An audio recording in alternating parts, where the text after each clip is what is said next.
감사합니다. 이 시간 하나님 말씀 함께 나누도록 하겠습니다. 예, 오늘부터는요, 지난 시간까지 우리가 다니엘서를 살펴봤는데, 잠시 다니엘서는 멈추고요. 오늘은 사무엘하 말씀을 한번 살펴보고, 다음 주부터도 또 다른 말씀들로 수련회까지 한번 나눠보도록 하겠습니다. 사무엘하 24장 오늘 전체 다 다룰 건데요. 1절부터 9절까지만 같이 한 절씩 교독해 보도록 하겠습니다. 1절부터 9절입니다. 한 절씩 교독할게요. 여호와께서 다시 이스라엘을 향하여 진노하사 그들을 치시려고 다윗을 격동시키사 가서 이스라엘과 유다의 인구를 조사하라 하신지라. 이에 왕이 그 곁에 있는 군사령관 요압에게 이르되 너는 이스라엘의 모든 지파 가운데로 다니며 이제 단에서부터 브엘세바까지 인구를 조사하여 백성의 수를 내게 보고하라 하니 요압이 왕께 아뢰되 이 백성이 얼마든지 왕의 하나님 여호와께서 100배나 더하게 하사 내 주 왕의 눈으로 보게 하시기를 원하나이다. 그런데 내 주 왕은 어찌하여 이런 일을 기뻐하시나이까 하되 왕의 명령이 요압과 군대 사령관들을 재촉한지라. 요압과 사령관들이 이스라엘 인구를 조사하려고 왕 앞에서 물러나 요단을 건너 갓 골짜기 가운데 성읍 아로엘 오른쪽 곧 야셀 맞은 쪽으로 이르러 장막을 치고 길라앗에 이르고 닷디무시 땅에 이르고 또 다냐안에 이르러서는 시돈으로 돌아 두로 견고한 성에 이르고 히윗 사람과 가나안 사람의 모든 성읍에 이르고 유다 남쪽으로 나와 브엘세바에 이르니라. 그들 무리가 국내를 두루 돌아 9달 20날 만에 예루살렘에 이르러 함께 읽겠습니다. 요압이 백성의 수를 왕께 보고하니 곧 이스라엘의 칼을 빼는 담대한 자가 80만 명이요 유다 사람이 50만 명이었더라. 아멘. 예, 오늘 25절 전체, 그러니까 24장 말씀 전체를 한번 다뤄볼 텐데요. 오늘 우리가 읽었던 말씀은 이제 사무엘 상하, 그러니까 원래는 이제 사무엘 상하가 한 권으로 되어 있습니다. 그래서 사무엘서의 가장 마지막 부분, 사무엘하 24장 말씀을 이제 우리가 오늘 한번 다뤄볼 텐데요. 오늘 본문을 한번 끝까지 잘 읽어보시게 되면 한 가지 어려운 문제가 등장을 합니다. 어려운 문제가 등장을 하는데요. 그게 무엇이냐면은 어디에 나오냐면은 1절 말씀에 나옵니다. 1절 말씀을 다시 한번 더 읽어볼게요. 오늘 성경을 이제 좀 찾아보면서 할 겁니다. 그래서 성경책 보시거나 아니면은 스마트폰으로 보셔도 될 것 같은데요. 1절 말씀을 같이 한번 함께 다시 읽어보겠습니다. 여호와께서 다시 이스라엘을 향하여 진노하사 그들을 치시려고 다윗을 격동시키사 가서 이스라엘과 유다의 인구를 조사하라 하신지라. 아멘. 여호와께서 다시 이스라엘을 향하여 진노하셨다. 그래서 이스라엘을 치시려 하셨다. 여기까지는 큰 문제가 없습니다. 여기까지 문제될 게 없죠. 성경에 나오는 하나님의 진노는 공의로운 진노이고요. 분명 이스라엘이 하나님 앞에 진노하게 할 만한 어떤 죄를 범하였기 때문에 어떤 일을 행하였고 거기에 대해서 하나님께서는 진노하셨다라는 것. 오늘 본문에서 근데 이제 이스라엘이 어떤 잘못을 했는지에 대해서는 기록하지 않고 있습니다. 하지만 오늘 본문은 이스라엘이 어떤 잘못을 했다라는 것을 전제로 해서 이제 이야기가 진행이 되고 있다라는 것이죠. 그래서 하나님이 진노하셨고 그래서 이스라엘을 치시려 했다라는 것까지는 크게 문제가 되지는 않는데 문제는 뭐냐면은 하나님께서 진노하시는 방법이다라는 거죠. 하나님께서는 이스라엘 백성들을 치시기 위해서 어떻게 하시냐면은 다윗을 격동시키십니다. 그래서 격동시키신다라는 말은 부추긴다 또한 시험하다라는 그런 의미를 가지고 있는데요.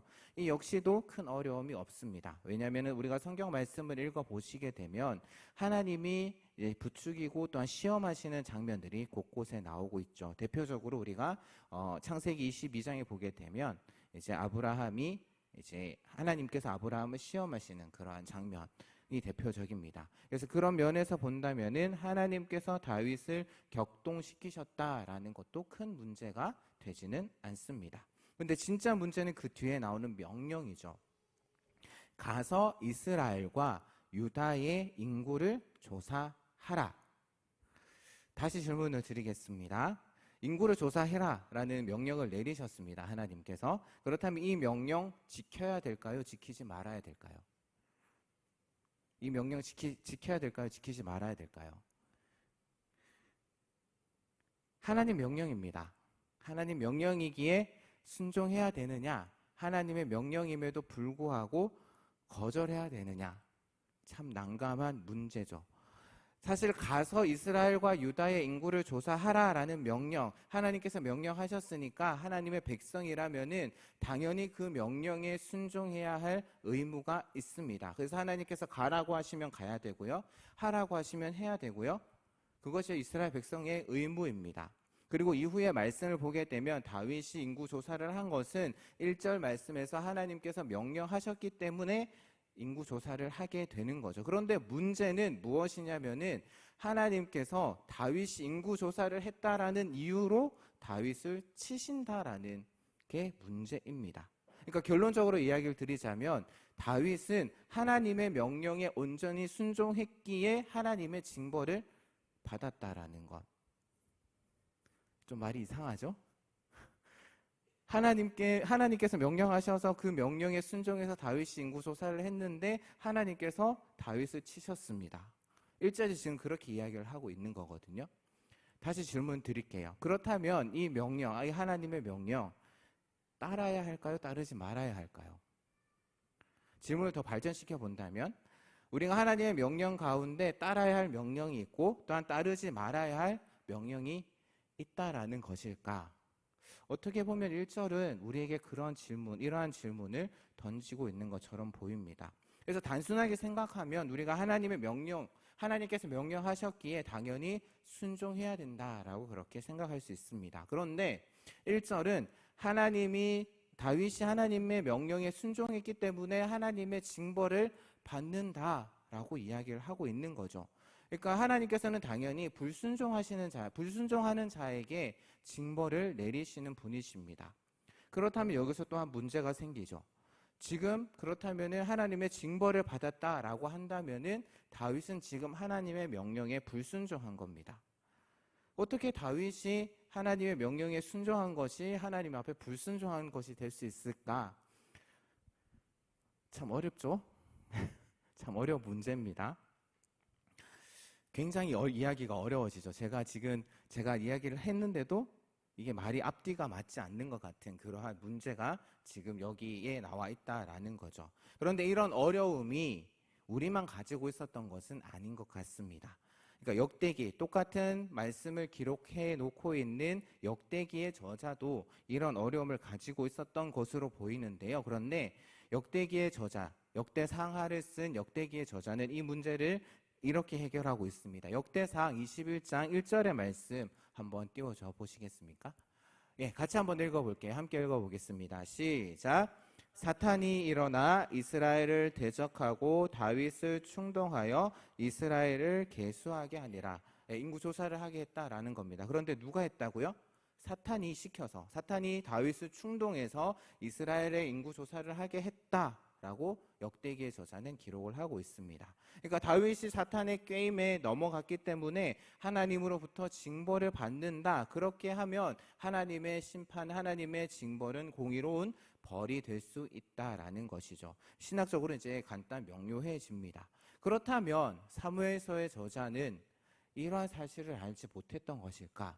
왜 사무엘서의 저자는 우리에게 이런 조금은 말이 되지 않는 난감한 그러한 질문을 우리에게 던지고 있는 것일까?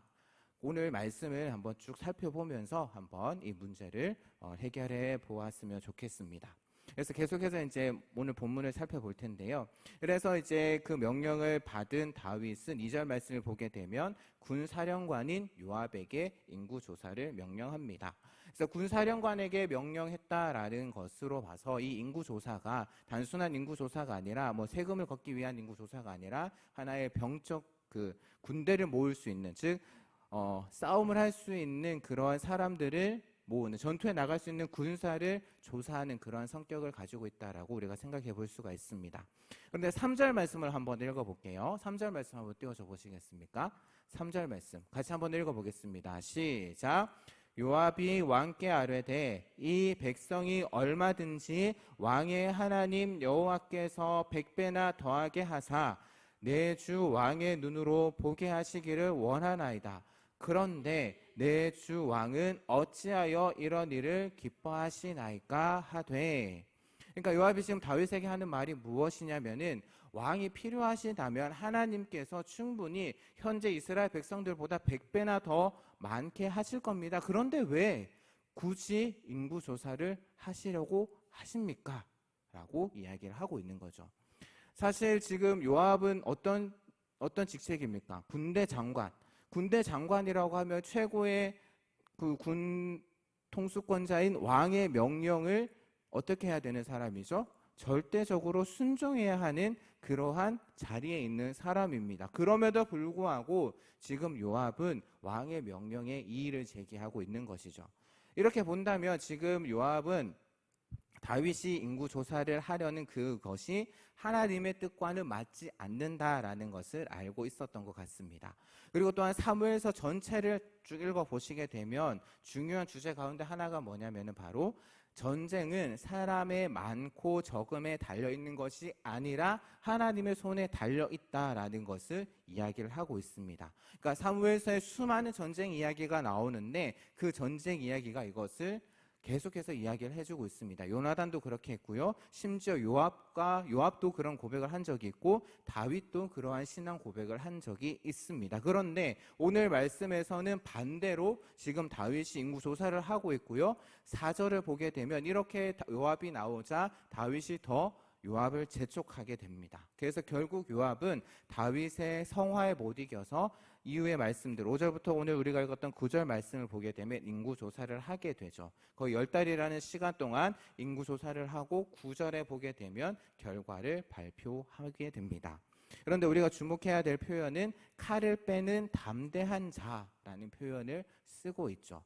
이것의 표현을 통해서 제가 앞서 말씀드렸던 것처럼 이 조사가 하나의 그 인구 조사가 세금을 걷기 위한 조사가 아니라 군대를 모으기 위한 그러한 조사였고, 그렇다면 이것을 통해서 우리가 생각해 볼 수 있는 것은 지금 다윗은 하나님을 의지하고 있는 것이 아니라 그 사람의 수를 의지해서 싸움에 나가려는 그러한 마음이 어느 정도 다윗에게 있었다라는 것을 우리는 추측해 볼 수가 있습니다. 그런데 오늘 우리가 읽진 않았지만 뒷부분에 보게 되면 10절 말씀부터 조금 분위기가 바뀝니다. 갑자기 다윗이 자책을 하게 되죠.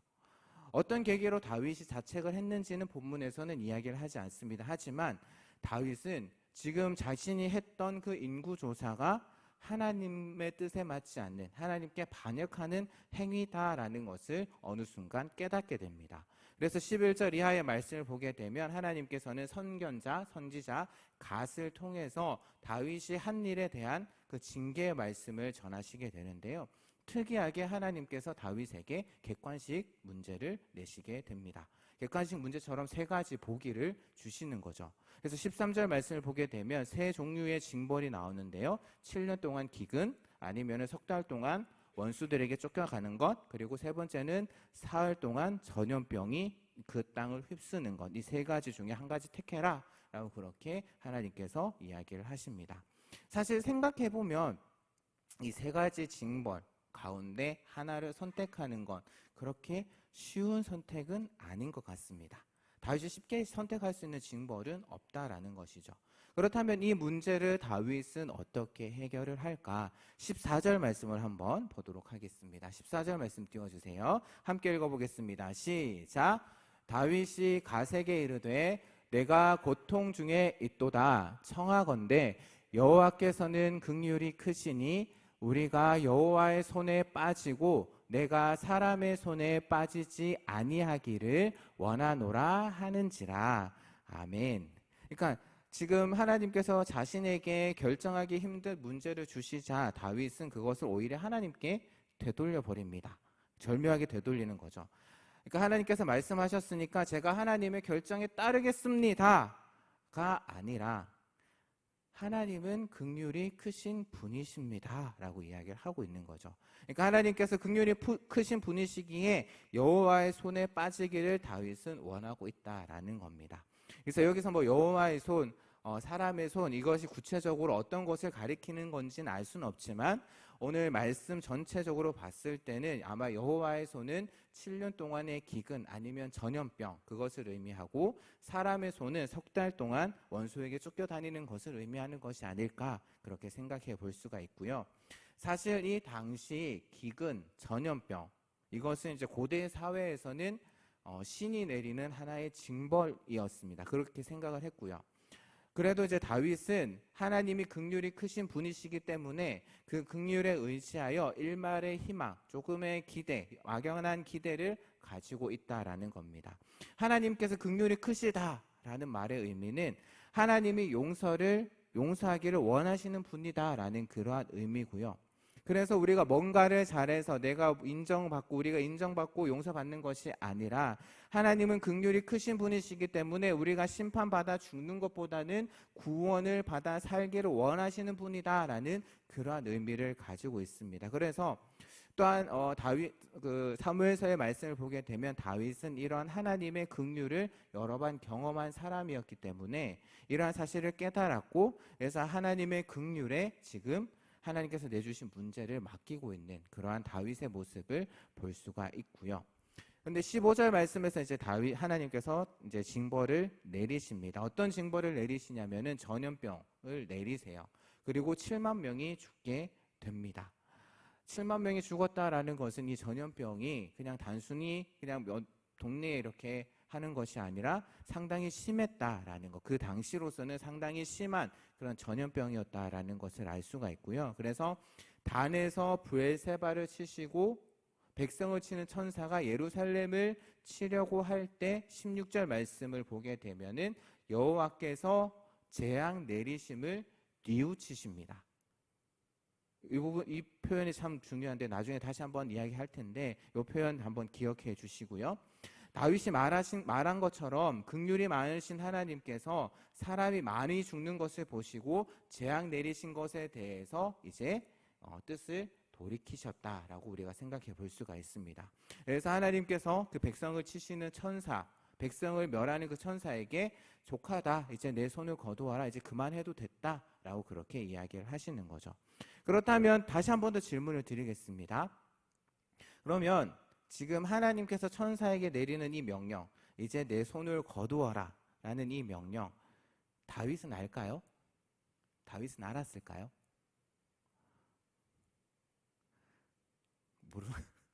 예, 지금 막 왔다 갔다 해서 좀 많이 헷갈리시는가요? 다윗이 지금 하나님께서 천사에게 내리셨던 그 명령 알았을까요? 몰랐을까요? 당연히 모릅니다. 예. 그러니까 성경을 읽고 있는 우리는 알고 있죠. 우리는 이제 이 말씀을 보고 있으니까 알고 있는데 다윗은 몰랐습니다.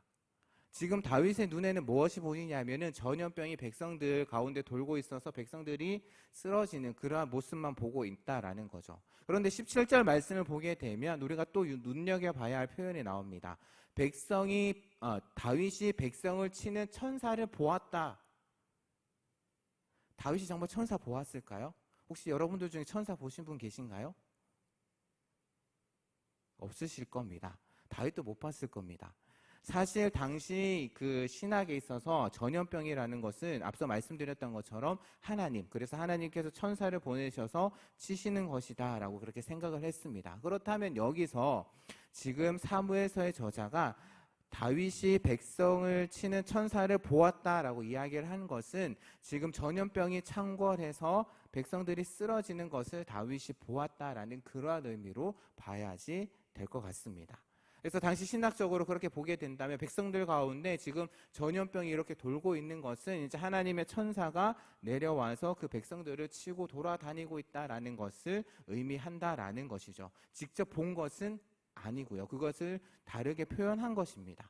그렇다면 제가 왜 이것을 보지 못했다라고, 직접 보는 것이 아니다라고 이야기를 하냐면은 1절 말씀 때문에 그렇습니다. 우리가 1절 말씀 때문에 지금 조금 혼란이 왔었는데요.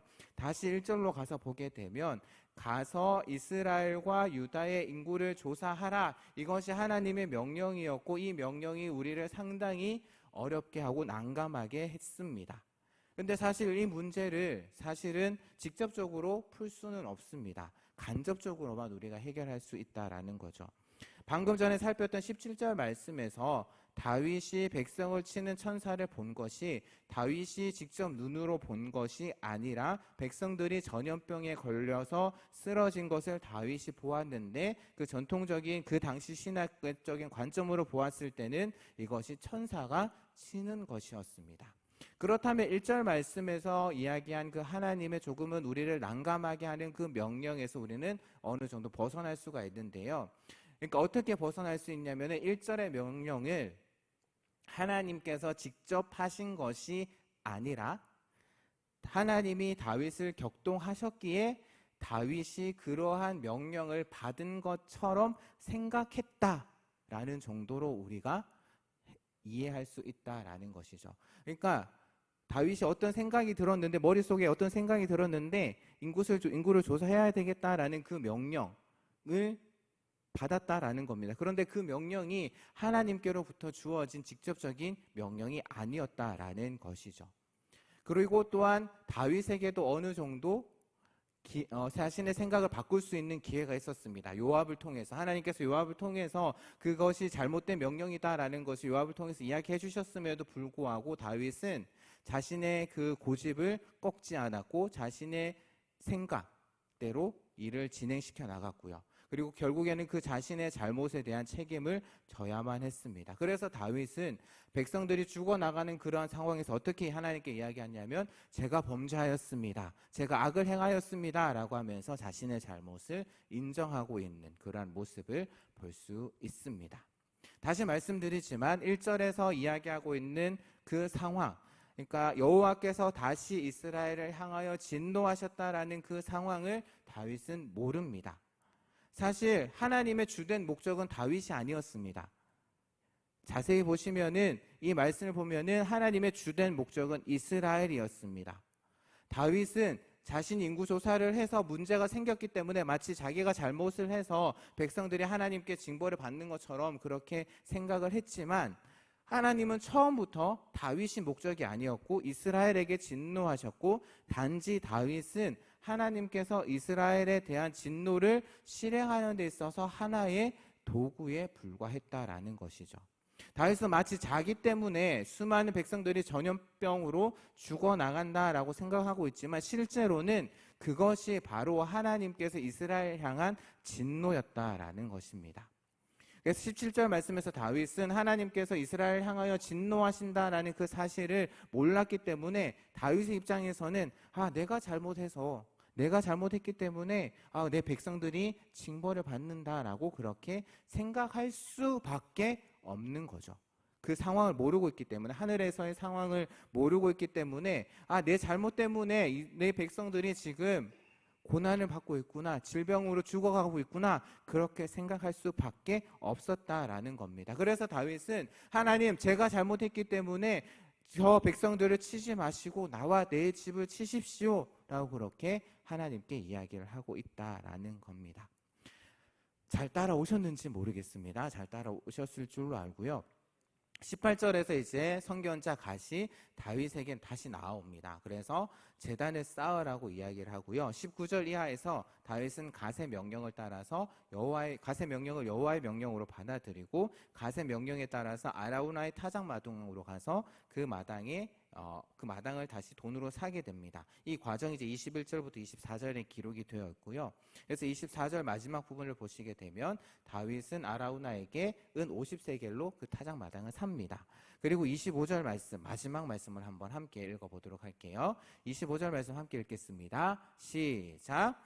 그곳에서 여호와를 위하여 제단을 쌓고 번제와 화목제를 드렸더니 이에 여호와께서 그 땅을 위한 기도를 들으심에 이스라엘에게 내리는 재앙이 그쳤더라. 아멘. 근데 25절의 말씀만 보게 되면은 마치 다윗이 아라우나의 타작 마당을 샀고 거기서 제단을 쌓았고 거기서 제사를 드렸기 때문에 하나님께서 그 제사를 받으셨고 그래서 이스라엘에게 내리는 재앙을 그치신 것처럼 보입니다. 여기서 하나님께서 제사를 받으셨다라는 것은 결국에는 그 재앙을 그치셨다라는 의미이기 때문이죠. 결국 이 재앙이 그치는데 다윗이 상당한 큰 역할을 한 것처럼 보입니다. 그런데 실제로는 그렇지 않다라는 거죠.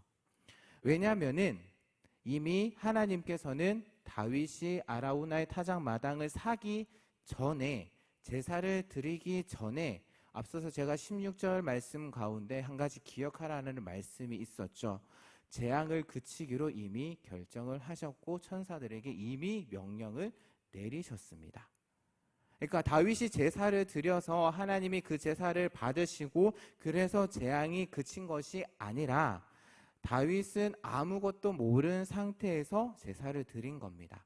그러니까 하나님께서는 이미 다윗이 행동하기 전에 17절에서 다윗이 기도하기 전에 하나님께서는 재앙 내리신 것을 뉘우치셨고 결정을 바꾸셨다라고 이미 본문에서는 이야기를 하고 있다라는 것이죠. 그래서 백성을 멸하는 천사에게 족하다, 이제 그만해도 되었다라고 이야기를 하신 겁니다. 그렇다면 오늘 말씀이 지금 제가 오늘 좀 상당히 좀 복잡하게 말씀을 드렸지만 그렇다면 오늘 말씀이 우리에게 주는 교훈이 무엇일까 생각을 해보게 되면 우리는 흔히 이렇게 생각을 합니다. 내가 기도해서 하나님의 응답을 받는다. 내가 예배 드렸기 때문에 그에 상응하는 하나님의 보응이 있을 것이다 라고 생각을 합니다. 그런데 아니다라는 거죠. 오늘 본문은 그걸 이야기를 하고 있습니다. 우리가 기도했기 때문에 내가 예배를 드렸기 때문에 그것에 상응해서 하나님께서 나의 응답하시는 것이 아니다. 사실 하나님께서는 우리에게 먼저 응답하셨고 우리는 어떤 면에서 보면 감사하는 마음으로 하나님께 예배하는 것이고 감사하는 마음으로 우리가 하나님께 기도하는 것이다 라는 것이죠. 그런 면에서 본다면 우리가 하나님의 용서는 결국에는 은혜고 은총이다. 그러니까 우리가 무엇을 했기 때문이 아닙니다. 우리가 무엇을 했기 때문에 하나님께서 나에게 은혜를 주시고 나에게 복을 주시고 나에게 그런 기도 응답의 복을 주시는 것이 아니다라는 거죠. 오늘 본문은 그것을 우리에게 분명하게 이야기를 하고 있습니다. 이미 구약시대에도 그렇게 이해를 했다라는 거죠. 그렇다면 또 이렇게 생각할 수 있습니다. 하나님의 말씀을 잘 지켰기 때문에 하나님이 은총을 주셨고 복을 주시는 것이 아니라 하나님이 이미 우리에게 복을 허락해 주셨고 복을 주셨기 때문에 우리가 하나님의 말씀에 순종하는 것입니다. 그러니까 우리가 순종했기 때문에 복을 주시는 것이 아니라 하나님께서 이미 우리에게 복을 주셨기 때문에 어떻게 보면은 우리가 순종하는 삶 역시도 축복이기에 그렇게 하는 것이지 내가 순종을 잘하면 잘 되기 때문에 예수님을 믿으면 모든 것들이 잘 풀리고 모든 일들이 잘 되기 때문에 내게 어떤 대가 내가 예수님을 잘 믿고 신앙생활 열심히 하고 또한 교회생활 열심히 하고 정말 예배 빠지지 않고 나오고 정말 봉사활동 열심히 하면 하나님께서 거기에 감동하셔서 나에게 많은 복을 내려주시기 때문에 내 어떤 대가가 주어지기 때문에 하는 것이 아니라 그것 때문에 순종하는 것이 아니다라는 것이죠. 오늘 본문은 우리에게 하나님의 결정이 이미 다윗이 회개하기 전에 다윗의 기도하기 전에 다윗이 제사 드리고 다윗이 예배하기 이전에 하나님의 결정이 이루어졌다라고 우리에게 이야기를 하고 있다라는 겁니다. 그렇다면 다윗의 회개, 다윗의 기도, 다윗의 제사보다 하나님의 결정이 먼저 되었다. 이렇게 이야기하면 또 이렇게 이야기할 수 있겠죠. 하나님께서 이미 결정하셨다면 우리가 할 일 없지 않습니까? 그럼 저는 이렇게 다시 질문을 드리겠습니다. 누가 하나님의 결정을 알 수가 있을까요? 하나님께서 우리에게 어떤 결정을 하셨는지 우리가 어떻게 알 수 있을까요? 이 땅 가운데 하나님이 어떤 결정을 내리시고 어떤 계획을 가지고 이끌어 가시는지 그 모든 것을 다 알 수 있는 존재는 아무도 없습니다.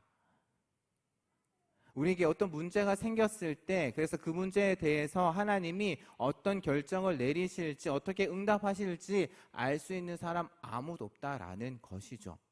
그럼에도 불구하고 우리는 하나님 앞에 나와서 기도해야 하고 간구할 수 있고 예배를 드려야 된다라는 겁니다. 결정은 하나님께 맡기고 우리가 할 수 있는 최선의 일을 해야 된다라는 것이죠. 기도해야 되고 간구해야 되고 하나님께 찬양해야 되고 예배 드려야 된다라는 겁니다. 결정을 하나님께서 하시는 것이고 그렇다고 해서 우리가 할 일이 없어지는 것이 아니다라는 거죠. 우리가 순종해야 할 의무, 하나님께서 이미 다 결정하셨기 때문에 내가 순종할 필요 없어라고 생각하는 것이 아니라 하나님께서 결정하시더라도 이미 우리가 해야 할 순종의 의무는 사라지지 않는다라는 겁니다. 오늘 다윗은 하나님의 결정이 무엇인지도 모른 채 하나님 앞에 나아갔고 하나님 앞에 기도했고 하나님의 긍휼을 구하는 그러한 모습을 우리는 볼 수가 있습니다. 하나님이 유일한 주권자이시기 때문에 모든 것은 다 하나님의 손에 달려 있습니다. 우리는 그것을 다니엘서의 말씀을 통해서 우리는 계속해서 지켜봤습니다. 그럼에도 다윗은 다윗 나름대로 할 일이 있었던 것이고요. 그렇다면 우리 역시도 믿는 자로서 우리가 해야 할 일이 있고 마땅히 해야 할 순종이 있다라는 것 꼭 기억해 주셨으면 좋겠습니다. 결국 오늘 말씀에서 다윗은 전형적인 신앙인의 모습을 우리에게 보여주고 있습니다. 우리가 신앙생활을 하다 보면 우리가 또 교회생활 또 여러 가지 생활들을 하다 보면 실수할 수 있습니다. 잘못할 수 있고요. 실족할 수 있고요. 넘어질 수 있습니다. 왜? 연약한 사람이기 때문에, 연약한 존재이기 때문에 잘못할 수 있고요. 실수할 수 있고요. 실족할 수 있습니다. 다윗도 그렇지 않습니까? 우리가 정말 신앙에 정말 대단한 사람으로 보고 있는 그 다윗도 잘못했고요. 실수했고요. 하나님 앞에 죄를 저질렀습니다. 문제는 실족을 적게 하는 것, 또한 실수를 적게 하는 것, 잘못을 적게 하는 것, 그것도 중요하지만 더 중요한 것은 우리가 실족했을 때, 우리가 잘못했을 때, 그것에서 어떻게 우리가 넘어졌을 때 어떻게 거기서 다시 일어날 수 있느냐라는 것이죠. 오늘 본문에서 다윗은 그런 모습을 우리에게 잘 보여주고 있습니다. 그런 면에서 다윗은 오늘날을 살아가는 신앙인들에게 본이 되는 그러한 인물이 아닐까 합니다. 신앙생활을 하면서 때로는 하나님의 뜻이 무엇인지 몰라서 하나님의 뜻이 어디에 있는지 몰라서 다윗처럼 실수할 수 있고요. 넘어질 수 있고요. 잘못을 할 수 있습니다. 그래서 실족할 수 있습니다. 그렇다라고 해서 너무 좌절하거나 낙심하거나 하나님께서 나를 버리신 것이 아닐까? 그런 생각하지 않으셨으면 좋겠습니다. 저도 그렇고요. 여러분들도 그렇고요. 연약한 인간이기 때문에 누구나 실수할 수 있고 넘어질 수 있습니다. 하지만 우리가 믿을 수 있는 것은 하나님께서는 긍휼하신 분이다. 긍휼이 크신 분이다.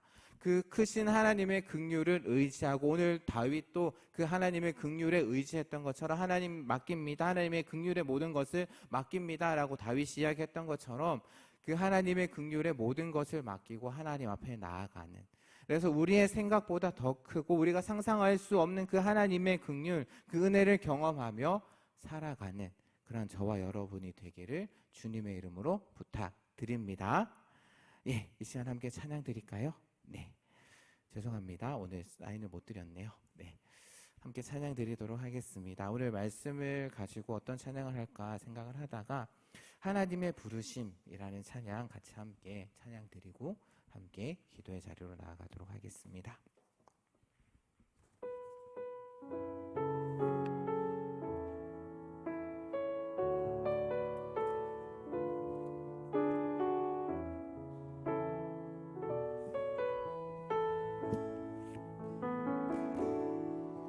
하나님의 부르심에는 후회하심이 없네. 내가 이 자리에 선 것도 주의 부르심이라.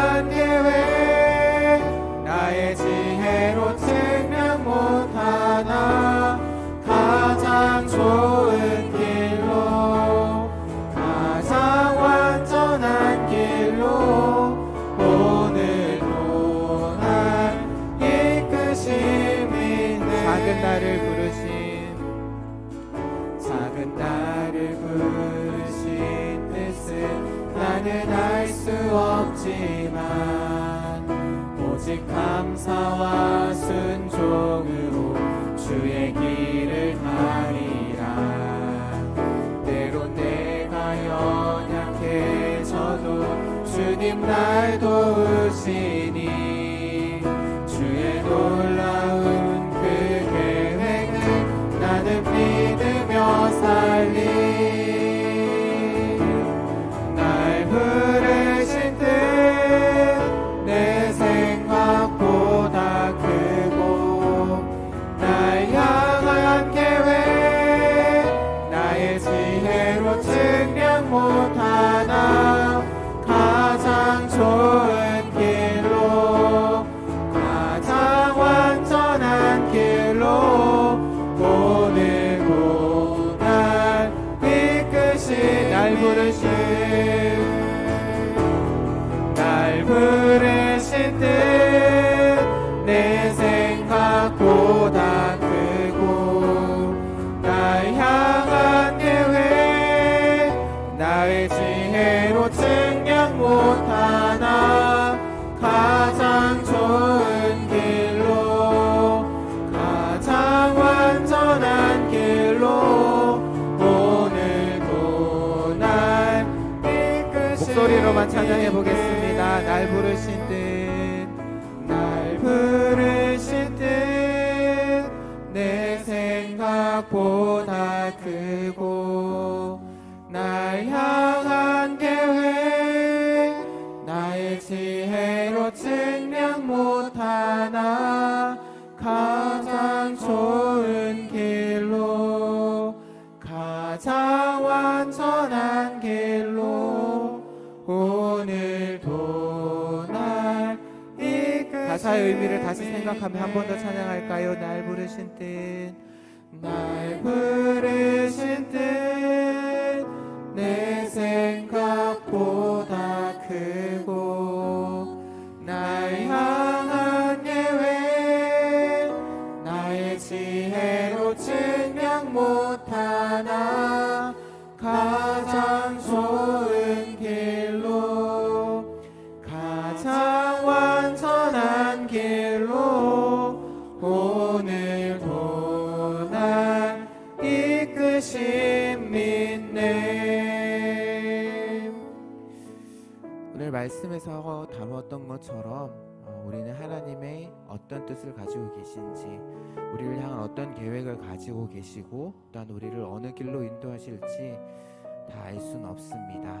또한 하나님께서 우리의 삶 가운데 어떤 결정을 내리실지 우리의 지혜로는 알 수가 없는 것이죠. 하지만 분명한 것은 하나님의 부르심에는 후회하심이 없다라는 사실. 전지전능하신 하나님께서 우리를 그냥 아무런 계획 없이 그냥 부르시지 않으셨다라는 겁니다. 우리를 허투루 부르지 않으셨다라는 것이죠.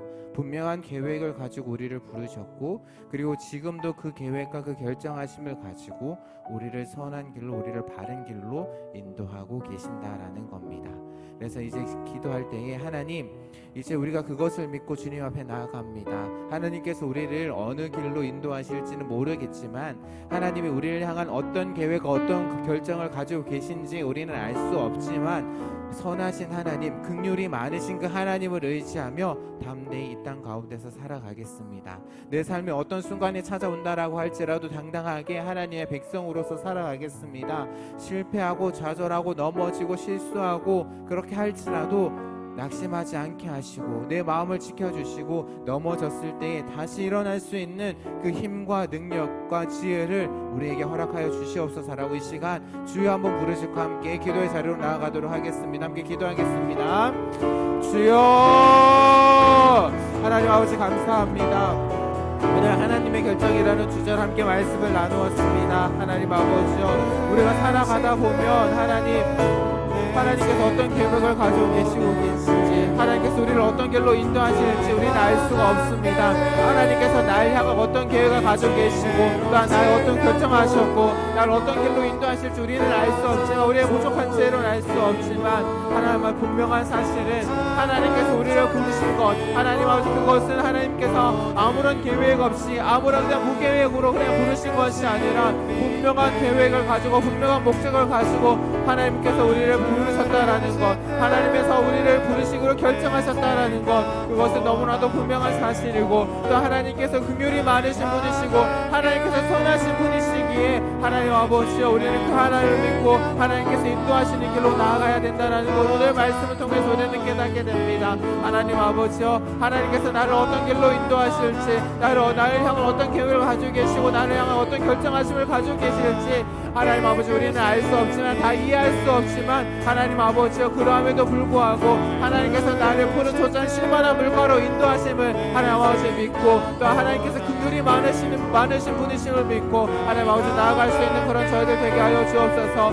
우리가 신앙생활을 할 때에, 우리가 살아갈 때에 하나님의 뜻을 몰라서, 하나님의 계획하심을 몰라서 하나님 아버지 실수할 때가 있습니다. 넘어질 때가 있습니다. 좌절하고 낙심할 때가 있습니다. 하지만 하나님 아버지여, 그러할 때 하나님 넘어지지 않게 하여 주시옵소서. 넘어졌다면 다시금 긍휼이 많으신 그 하나님만을 바라보며, 하나님 아버지의 선하신 그 하나님만을 바라보며 다시 일어날 수 있는 우리 청년들 되게 하여 주옵소서. 하나님 아버지, 내가 잘못했다고, 내가 실수했다고 그것이 끝이 아님을 기억하게 하시고, 하나님께서 다시 일으키시는, 우리에게 손 내미시는 그 손을 다시금 붙잡고 하나님 아버지 다시금 일어나서 이 땅 가운데 당당하게 하나님의 백성으로서, 하나님의 자녀로 살아갈 수 있는, 살아낼 수 있는 어떤 상황과 어떤 환경 가운데서도 좌절하고 낙심하지 않고 하나님의 백성으로 살아갈 수 있는 우리 귀한 청년들 되게 하여 주옵소서. 날 향한, 날 부르신 뜻 내 생각보다 크고,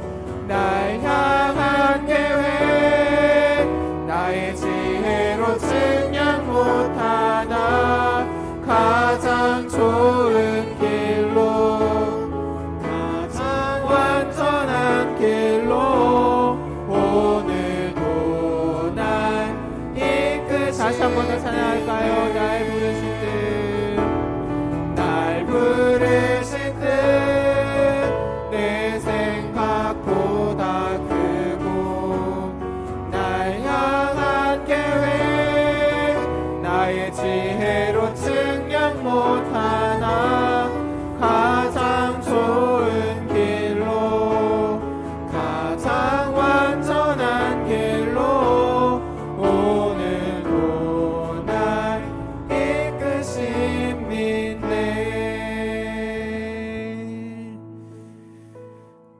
사랑이 많으신 하나님 아버지, 오늘 말씀을 통해서 유한한 우리가 무한하신 하나님을 다 이해할 수 없음을 고백합니다. 하나님이 우리 삶 가운데 어떤 계획과 어떤 결정을 가지고 계신지는 알 수 없지만, 우리가 찬양드렸던 것처럼 하나님의 부르심에는 후회하심이 없기에, 또 하나님께서는 전지전능하신 분이시고 선하신 분이시고 긍휼이 많으신 분이심을 믿기에, 하나님의 계획과 이끄심이 선한 것임을 믿고 내 삶의 어떤 순간에도 좌절하거나 낙심하지 않고 더욱더 주님을 붙잡고 담대하게 살아가는 저희들 되게 하여 주옵소서. 특별히 우리가 신앙생활을 할 때에, 또한 사회 가운데서 살아갈 때에 실수할 때가 있습니다. 실패할 때가 있습니다. 잘못할 때가 있습니다. 그래서 실족하고 넘어질 때가 있습니다. 그래서 우리의 마음이 낙심되고 좌절할 때가 있습니다. 하지만 그렇지 않도록, 그렇게 되지 않도록 우리를 지켜주시옵소서. 긍휼이 많으신 그 하나님만을 바라보며, 또한 긍휼이 많으신 그 하나님께서 우리를 은혜로 덮고 계심을 기억하며, 실패의 순간에서도 다시금 주님께서 우리에게 내미시는 그 손을 붙잡고 다시금 일어설 수 있는 저희들 되게 하여 주옵소서. 이 시간 청년들이 하나님 앞에 귀한 예물을 드립니다. 하나님 기쁘게 받아주시고 우리의 청년들 삶 가운데 함께하여 주셔서 선하고 바른 길로 인도하여 주시고, 선하신 하나님의 계획과 결정하심을 믿고 이 땅 가운데서 하나님의 자녀답게 살아가기 위해 몸부림칠 때에 힘주시고 능력을 더하여 주시옵소서. 감사드리며 예수님의 이름으로 기도드립니다. 이젠 우리를 구원하여 주신 주 예수 그리스도의 크신 은혜와 우리를 부르신 것에 후회하지 않으시고 선하고 바른 길로 인도하실 하나님 아버지의 사랑하심과 성령 하나님의 지키시고 보호하시는 그 놀라우신 은혜가 하나님이 우리를 향한 계획과 결정하심이 선하심을 믿고 실패의 순간에도 좌절하지 않고 낙심하지 않고 당당히 다시 일어나 하나님의 자녀로 살기로 다짐하며 돌아간 우리 모든 귀한 청년들의 삶 가운데 이제로부터 영원토록 함께 하실지어다. 아멘.